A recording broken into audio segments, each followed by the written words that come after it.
It was supposed to be a perfect weekend, the kind of summer celebration we all needed after months of grueling operations, sleepless nights, and tense deployments. I'd invited the entire SWAT unit, past and present, to my mountain cabin for a massive barbecue party to mark the team's 20th anniversary. Ribs, beers, corn on the cob, and for once, laughter instead of breach orders. But of course, no one told the local HOA, which barely governed a cluster of properties half a mile downhill and had no jurisdiction over my privately deeded land nestled in the forest clearing above them. It had always been a cold relationship.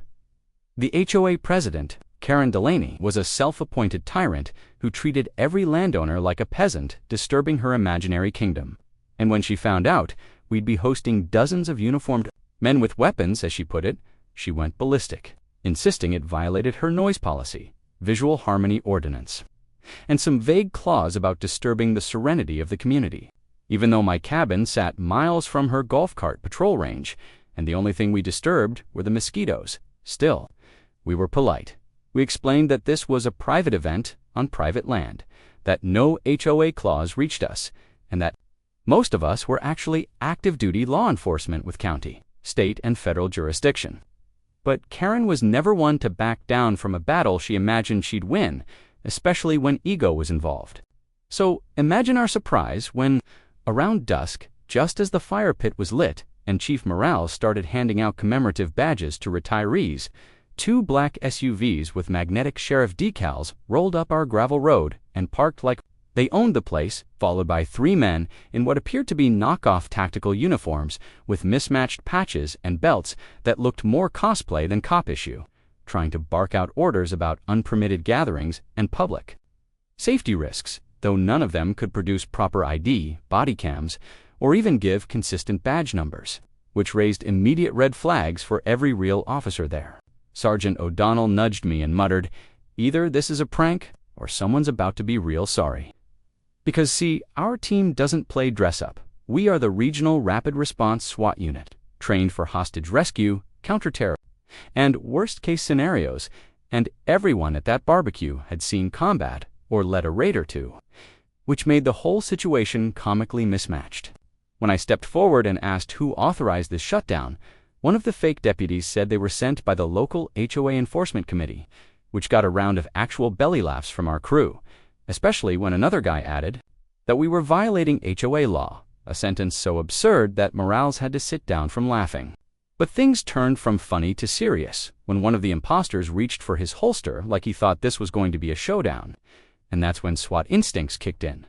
The crowd parted, calmly, professionally, as 8 of our guys drew real sidearms with full legal authority and surrounded the fakes in a textbook containment maneuver, while Detective Navarro took photos of their fake IDs and Deputy Knox radioed dispatch to send real county sheriffs up the ridge.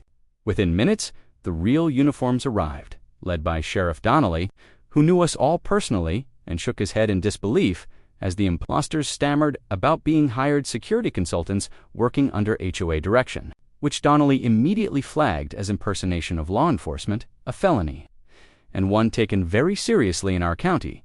And when questioned further, the ringleader of the fake trio broke down and confessed that Karen had paid them through a private neighborhood protection fund she'd set up without board approval, claiming she had the right to enforce the peace by hiring off-duty cops. Except these guys weren't off-duty anything, just to former mall security guards and a failed bounty hunter who lost his license in another state. The fallout was immediate and glorious. Karen was arrested the next morning for conspiracy to commit impersonation, misuse of community funds, and obstruction of justice. And her mugshot made the front page of the local paper with the headline, "HOA Queen Goes Down." The HOA board held an emergency vote, stripped her of all authority, and apologized in writing to every member for the embarrassment and liability her actions caused, especially since she forged board signatures to authorize the stunt. Meanwhile, the 3 fake officers were indicted, and later pled guilty to impersonating law enforcement, though the judge showed no mercy, given they drew fake weapons near real officers. Our barbecue? Oh, it continued, once Donnelly cleared the scene. We turned the whole mess into a running joke. We grilled fake cop steaks and handed out Imposter of the Year trophies, and Morales even crafted a tinfoil badge, too.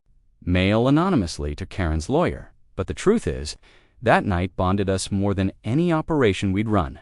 Not because of the danger, which was minimal, but because it reminded us that no matter where you are, someone will always try to throw their weight around if you let them, and it's up to people like us to stand grounded, calm, and ready, even during a celebration, because authority isn't about shouting orders or wearing fake patches.